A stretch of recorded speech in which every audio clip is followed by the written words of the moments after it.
Hello guys, welcome back to my channel. दोस्तों, आज हम इस वीडियो के अंदर हम बात करने वाले हैं कि ईटीएफ में इन्वेस्टमेंट करने का कहीं मौका हाथ से निकल ना जाए। यानी कि कई सारे ऐसे जो इंटरनल फैक्टर, देखिए, मार्केट को ऊपर और नीचे ले जाने के लिए कई सारे फैक्टर्स होते हैं। इंटरनल फैक्टर्स होते हैं कि हमारे देश की पॉलिसी क्या है, बजट क्या है, और कई सारी ऐसी पॉलिसीज होती हैं जैसे आरबीआई ने क्या क्या रेपो रेट वगैरह कम ज़्यादा की है। तो ये कई सारे इंटरनल फैक्टर होते हैं। एक्सटर्नल फैक्टर में क्या रहता है कि भैया यूएस का मार्केट है, ट्रम्प साहब है, क्या क्या डिसीजन ले रहे हैं, युद्ध है, पॉलिटिक्स है, कई सारी चीज़ें होती हैं। ये सारे फैक्टर मार्केट को ऊपर नीचे ले जाने का काम करते हैं। ठीक है ना। तो अब इंटरनल अगर हम फैक्टर की बात कर ले तो इंटरनल फैक्टर में क्या है कि हमारा जो दिल्ली का इलेक्शन आया, दिल्ली के इलेक्शन रिजल्ट आए जो कि पॉजिटिव गए थे, गवर्नमेंट के फेवर में गए थे। तो इसका भी एक इम्पैक्ट, एक मैसेज आता है। ठीक है ना। कोई भी चीज का एकदम से रिएक्शन नहीं आता है। एक शॉर्ट टाइम के अंदर रिएक्शन तो आ जाता है कि भैया हाँ, मार्केट एकदम से ऊपर नीचे चला गया, कोई न्यूज आ गई उसकी वजह से। लेकिन कोई जब न्यूज आती है तो उसको डाइजेस्ट करने के बाद में मार्केट डिसाइड करता है कि भैया कोई मार्केट में न्यूज आई है, कोई एक इंस्टेंट न्यूज आ गई है तो ऊपर नीचे मार्केट हो गया, ठीक है। लेकिन इस ऊपर नीचे मार्केट एकदम हो जाने के बाद में उस खबर को डाइजेस्ट किया जाता है। डाइजेस्ट करने के बाद में मार्केट अपनी दिशा तय करता है कि मुझे नीचे जाना है या फिर मुझे मार्केट में ऊपर ले जाना है। ठीक है ना। तो अब ऐसा लग रहा है कि मार्केट में थोड़े से सेंटीमेंट ऐसे बन रहे हैं, या फिर ऐसा कह सकते हैं कि शायद अब जो मार्केट चल रहा है यही बॉटम हो सकता है। अब मार्केट अगर बॉटम अगर यही हो सकता है तो मार्केट अगर ऊपर चला गया तो हमारे पास एक अपॉर्चुनिटी निकल जाएगी कि भैया हम ईटीएफ में इन्वेस्ट नहीं कर पाएंगे, लेकिन एक अच्छे पॉइंट पे हम ईटीएफ में इन्वेस्ट नहीं कर पाएंगे। तो अभी भी समय है कि हम अपने टोटल अमाउंट का कुछ पैसा अभी भी इन्वेस्ट कर सकते हैं। जैसा कि दिल्ली इलेक्शन जो इलेक्शन आया, बिहार में भी इलेक्शन होने वाले हैं, उसका भी एक पॉजिटिव इंपैक्ट पड़ेगा। जो फॉरेन इन्वेस्टर्स होते हैं, डोमेस्टिक इन्वेस्टर्स होते हैं, वो भी ये देखते हैं ना कि भाई मार्केट इस कंट्री के अंदर, इस देश के अंदर स्टेबिलिटी कितनी है। और जितनी अच्छी स्टेबिलिटी होगी उतना ही माहौल अच्छा बनता है किसी भी बिजनेस को ग्रो करने के लिए। तो जब कंपनी ग्रो होगी, पॉलिसीज अच्छी होंगी, तो मार्केट ग्रो करेगा, तो डेफिनेटली सबको फायदा होगा। ऊपर से अभी आरबीआई ने रेट कट भी कर दिया है, जिसका भी बहुत बड़ा इंपैक्ट पड़ेगा। जो भी हमारे गवर्नमेंट एजेंसीज होती हैं, जो भी हमारी कंपनीज हैं, उन पर भी एक काफ़ी पॉजिटिव इंपैक्ट पड़ेगा। तो ये भी एक बड़ा फैक्टर माना जा रहा है कि मार्केट इसके बाद में क्या कर सकता है, पुलिस हो सकता है, मार्केट रिकवर कर सकता है, मार्केट बाउंस बैक कर सकता है। ठीक है ना। अब इसके साथ में कई सारे नेगेटिव फैक्टर की हम बात कर लेते हैं, एक्सटर्नल फैक्टर, जैसे कि हमारा रुपये है वो कमजोर होता चला जा रहा है। जो फॉरेन इन्वेस्टर्स हैं, ठीक है जी। अब फॉरेन इन्वेस्टर जो सेलिंग कर रहे हैं, तो सेलिंग कितनी करेंगे, एक लिमिट तक सेलिंग करेंगे। एक लिमिट में सेलिंग करने के बाद में क्या हुआ, मार्केट कंसोलिडेट करेगा। मार्केट कंसोलिडेट करने के बाद में फिर बाउंस बैक की तैयारी कर सकता है। तो इस प्रकार से जो हमारा रुपये कमजोर होता है, और रुपये कमजोर क्यों हो रहा है, रुपये कमजोर हो रहा है क्योंकि हमारे इंपोर्ट बढ़ते जा रहे हैं और एक्सपोर्ट कम हो रहे हैं। अगर हम कंज्यूम चीजें ज्यादा करेंगे तो हमें ज्यादा पे करना पड़ेगा ना। तो इस प्रकार से हमारा ये भी एक मैटर पड़ रहा है कि भैया इसकी वजह से हमारा मार्केट गिर रहा है। लेकिन एक लिमिट तक मार्केट गिरेगा, ऐसा नहीं है कि मार्केट एकदम से गिर के सिंक खाई की तरह नीचे गिर जाएगा, ऐसा भी नहीं है। तो मार्केट में अगर मान लो ऐसी स्थिति है, मार्केट अगर बाउंस बैक करता है, तो आपको कल को चीजें फिर कॉस्टली बाई करनी पड़ेंगी। आपको एंट्री यहाँ करनी पड़ेगी, यहाँ पे करनी पड़ेगी, यहाँ पर एंट्री करनी पड़ेगी। तो आज भी आप ईटीएफ में इन्वेस्ट करके अपने को सिक्योर कर सकते हैं, आप अपने पैसे को बना सकते हैं आने वाले समय के अंदर। ठीक है ना। तो वो ईटीएफ, क्या क्या ईटीएफ हो सकते हैं, मैं ऑलरेडी आपको कई बार बता चुका हूं, लेकिन फिर भी दोबारा से डिस्कस कर लेते हैं कि देखिए, निफ्टी 50 की बात कर लेते हैं। निफ्टी 50 की बात कर लेते हैं, तो पिछले 6 महीने का देखेंगे रिजल्ट, तो आपका देखिए 2.85% के आपको नेगेटिव देखने को मिल रहा है। एक साल की बात करेंगे तो 9.49% का वो प्रॉफिट है। अब इधर बात करेंगे तो प्रॉफिट ही प्रॉफिट है। हम बात कर लेते हैं एक महीने की। एक महीने के अंदर हमें 0.13% का हमें क्या है, प्रॉफिट देखने को मिला है। यानी कि मार्केट अब उसी रेंज में घूमता चला जा रहा है। किस रेंज में मार्केट घूम रहा है, देखिए 6 महीने का रिकॉर्ड देखेंगे तो मार्केट उसी रेंज में घूम रहा है पिछले 6 महीने से। यानी कि अगर मार्केट गिरता है तो ठीक है, मार्केट गिरता है तो हमारे लिए एक अपॉर्चुनिटी और बन जाएगी कि हाँ ठीक है, मार्केट और गिर गया है तो हमें इसके अंदर और इन्वेस्ट करना है। इसीलिए तो बोला जाता है कि पैसा सारा एक साथ मार्केट में डिप्लॉय नहीं करना है, सारा पैसा एक साथ नहीं लगाना है। तो आप देखेंगे कि 6 महीने से मार्केट उसी डायरेक्शन में घूम रहा है। तो यानी कि अब ये बॉटम हो सकता है।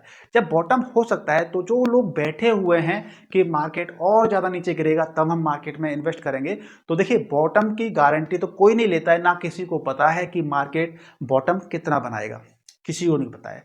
अगर ये पता हो तो फिर तो भैया हर इंसान अरबपति बन जाए, क्योंकि ये बॉटम है, पूरी अपनी जमा पूंजी सारी लगा देगा इसी जगह पर और मार्केट फिर रिकवर कर जाएगा 1-2 साल के अंदर या 6 महीने के अंदर, बल्ले बल्ले पैसा 2 गुना 5 गुना 10 गुना हो जाएगा।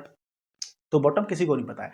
तो आपके पास आज भी अपॉर्चुनिटी है कि आप ईटीएफ के अंदर इन्वेस्ट कर सकते हैं।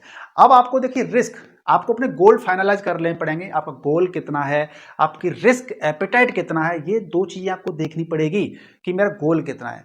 अगर आप ट्रेडर हैं तो बात अलग है, लेकिन आप इन्वेस्टर हैं और आपको 10 साल के अंदर 5 साल के अंदर मुझे इतनी कैपिटल बनानी है, मेरा गोल ये है कि बच्चे की पढ़ाई के लिए, या मुझे अपना बिजनेस को एनहेंस करना है, बढ़ाना है, एक्सपेंड करना है बिजनेस को, या फिर मुझे कार लेनी है, घर लेना है, तो इस हिसाब से आप गोल प्लान कर सकते हैं। और आपका रिस्क एपेटाइट कितना है ये भी प्लान कर सकते हैं। क्योंकि अगर आप कहते हैं कि शेयर मार्केट का नियम क्या कहता है, शेयर मार्केट का नियम सिंपल सा है कि आप शेयर मार्केट के अंदर जितना ज्यादा रिस्क ले सकते हैं आपको उतना ही ज्यादा प्रॉफिट होने की संभावना बढ़ जाती है। ठीक है, अब रिस्क ज्यादा कहां पे लेते हैं, स्मॉल कैप ईटीएफ, ठीक है। उससे कम रिस्क आपका कहां रहता है, मिड कैप ईटीएफ में रहता है। उससे भी कम ईटीएफ का रिस्क कहां रहता है आपका, जो लार्ज कैप ईटीएफ होते हैं उसके अंदर कम रहता है रिस्क आपका। और रिस्क जो मार्केट फॉल करता है, एकदम से मार्केट गिर जाता है, उसको अगर मुझे क्या करना है, हेजिंग करनी है, तो उसके लिए गोल्ड ईटीएफ बढ़िया रहता है। ठीक है जी। तो इस प्रकार से अगर आपका रिस्क आपको कम लेना है, अगर आपका रिस्क एपिटाइट बहुत कम है, तो आप अपनी ज्यादातर कैपिटल का हिस्सा 50%, 67 या 60% या 70% तक आपका पैसा निफ्टी 50 के अंदर या निफ्टी 50 से लेकर के नेक्स्ट 50 के अंदर आपका होना चाहिए, क्योंकि आपका रिस्क कम है। लेकिन अगर आपका रिस्क एपिटाइट ज्यादा है, आप रिस्क ज्यादा ले सकते हैं एक लंबे समय के लिए, 5 साल 7 साल 10 साल के लिए, तो आप स्मॉल कैप में जा सकते हैं। स्मॉल कैप 250 ईटीएफ देख लेते हैं, ठीक है ना, आपको दिखा देते हैं जरा। HDFC Nifty small cap 250 ETF, इसमें क्या है कि 250 स्मॉल कैप कैटेगरीज की 250 कंपनियां इसके अंदर, ठीक है ना। तो 250 कंपनियां, जो इंडेक्स होता है ना 250 का, उसी की रेप्लिका बना दी है। तो इसका देखिए फंड साइज 7,759 करोड़ का फंड साइज है, नया स्टार्ट हुआ है ये। और शेयर होल्डिंग कहां कहां पर आप देख सकते हैं। तो इस प्रकार से आप अगर रिस्क ले सकते हैं स्मॉल कैप, ठीक है ना, तो ज्यादा रिस्क लेंगे ज्यादा प्रॉफिट मिलने की संभावना है आपको। तो स्मॉल कैप में आप डालते हैं तो आपका जो भी रिस्क है, आप एक कॉपी पेन लीजिए, आप अपने गोल लिखिए कि भाई मेरा मिनिमम इतने साल के लिए इन्वेस्ट करना है और रिस्क मैं इतना ले सकता हूं, तो मुझे 30% पैसा स्मॉल कैप में डालना है, 30% मेरे को मिड कैप में डालना है, बाकी बचा हुआ पैसा मुझे लार्ज कैप में डालना है, नेक्स्ट और निफ्टी 50 और नेक्स्ट निफ्टी 50 के अंदर डालना है। तो इस प्रकार से आप कॉपी पेन लेके अपना स्ट्रक्चर बनाइए और उसी हिसाब से जो भी आपको पैसा इन्वेस्ट करना है उसको परसेंटेज में काट करके इन्वेस्ट करना है। तो आपका क्या हो गया, स्मॉल कैप 250 ETF हो गया। इसी के साथ में अगर हम बात कर लेते हैं तो मिड कैप है। और मिड कैप क्या होता है भैया, देख लेते हैं। मिड कैप क्या है, मिड कैप 150 ETF। तो मिड कैप 150 ETF है, तो आप ओपन कर लेते हैं, देखिए इसका। तो 150 यानी कि मिड कैप लेवल की कंपनी जो होती हैं उनको 150 कंपनियां है ना, उनके अंदर पैसा इन्वेस्ट होगा। तो इस प्रकार से आप इसके अंदर देखेंगे तो हालांकि ज़्यादा पुराना फंड नहीं है, ये 2023 में स्टार्ट हुआ था, लगभग 2020 में स्टार्ट हुआ था, सॉरी, ठीक है ना। तो आप देखेंगे यहाँ पे रिटर्न, काफ़ी अच्छे रिटर्न देखने को मिले हैं। तो इस प्रकार से अगर हम पिछले 6 महीने की बात, 3 महीने की बात कर लेते हैं, तो देखिए हमें 6.65% इसके अंदर गिरावट देखने को मिली है। और पिछले 6 महीने की बात करेंगे तो 7% की गिरावट मिली है। यदि आप आज इन्वेस्ट करते हैं इसके अंदर, और अगर आपके पास कम से कम 5 साल है इन्वेस्ट करने के लिए, तो आप देखिएगा कि आपको इसी के अंदर काफ़ी प्रॉफिट देखने को मिलेगा, ठीक है। एक तो आपको 7% सस्ता मिल रहा है, ठीक है, तो ये अपने आप 7% सस्ता मिल रहा है, यानी 7% लेकर के अपने लेवल पे आएगा और फिर लेवल से फिर ऊपर जाएगा तो आपको प्रॉफिट देखने को मिलेगा, ठीक है ना। लेकिन ये शेयर मार्केट है, इसमें कोई गारंटी नहीं चलती है।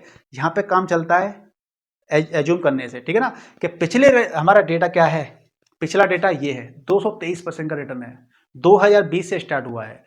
अब आने वाले समय के अंदर ये रिकवर कैसे करेगा, ये देखने वाली बात है। आप देखेंगे मार्केट यहाँ पे ऑल टाइम हाई पे गया था, मार्केट जब हमारा निफ्टी 50 ऑल टाइम हाई पे गया था, तो मार्केट हमारे यहाँ पे था। उसके बाद अब मार्केट अब हमारा यहाँ चल रहा है, तो हमें यहाँ पे सस्ता मिल रहा है, करीब 7% सस्ता मिल रहा है, ठीक है ना। पिछले मैंने 6 मंथ का डाटा देखा था, 7% सस्ता मिल रहा है, और 1 साल का देखेंगे तो 8% का प्रॉफिट देखने को मिल रहा है मुझे, ठीक है ना। तो इस प्रकार से हमें क्या करना है, अगर हमारा टाइम ड्यूरेशन अगर लॉन्ग टर्म का है, तो हम इन्वेस्ट करके एक अच्छी खासी कॉर्पस वेल्थ बना सकते हैं। तो एक तो आपका होगा स्मॉल कैप 250 ETF, एक आपका हो गया मिड कैप 150 ETF, एक आपका हो गया निफ्टी नेक्स्ट 50, यानी कि हमारे देश की टॉप 50 के बाद में जो अगली 50 कंपनी होती हैं उनके अंदर आप लगा सकते हैं। और टॉप 50 तो है ही आपके पास। इसके अलावा आपके पास एक CPSE ETF ही है, बहुत से लोग इसको गलत बोलते हैं, लेकिन मेरे लिए तो अच्छा है, मैं तो इसमें डालता हूं, ठीक है।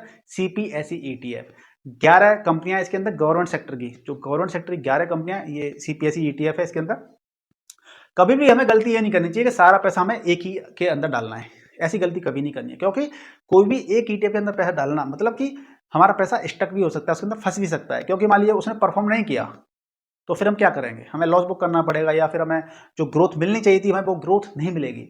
और मार्केट जैसे अब गिरा है ना 10-11% मार्केट जो हमारा निफ्टी फिफ्टी गिरा है, तो ये मार्केट आगे चल के और भी गिर सकता है मान लीजिए, ठीक है ना, या भविष्य में 2-4-5 साल बाद गिर सकता है। तो इसके लिए हमें हेजिंग करनी चाहिए, और हेजिंग करने के लिए क्या बेस्ट रहता है, गोल्ड रहता है।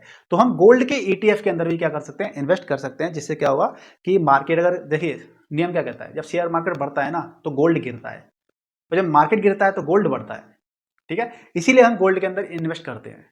लेकिन अभी कोरोना के बाद से कुछ ऐसे सिम्टम्स बने हैं, ऐसी कंडीशन बनी थी कि मार्केट भी बढ़ रहा था और गोल्ड भी बढ़ रहा था, ठीक है ना। ये ऐसी कंडीशन देखने को काफी कम मिलती है, लेकिन हमें गोल्ड ईटीएफ में इन्वेस्ट करके हम अपने को हेजिंग कर सकते हैं, अपने पोर्टफोलियो को थोड़ा सा सेव कर सकते हैं, प्रोटेक्ट कर सकते हैं। तो दोस्तों मुझे उम्मीद है कि आपको इस वीडियो से एक मोटिवेशन मिला होगा, एक आपका जो डायरेक्शन होगा वो क्लियर हुआ होगा। आप कंफ्यूजन में होंगे तो शायद वो डायरेक्शन क्लियर हुआ होगा कि अब हमें करना क्या है। और बाकी में अगर आपको बाकी में आपका डायरेक्शन क्लियर हुआ है, आपको कुछ नॉलेज मिली है, तो वीडियो को लाइक कर सकते हैं, शेयर कर सकते हैं, और चैनल पे यदि आप नए हैं तो चैनल को सब्सक्राइब कर सकते हैं। मिलते हैं नेक्स्ट वीडियो में, तब तक के लिए गुड बाय, टेक केयर, जय हिंद, जय भारत।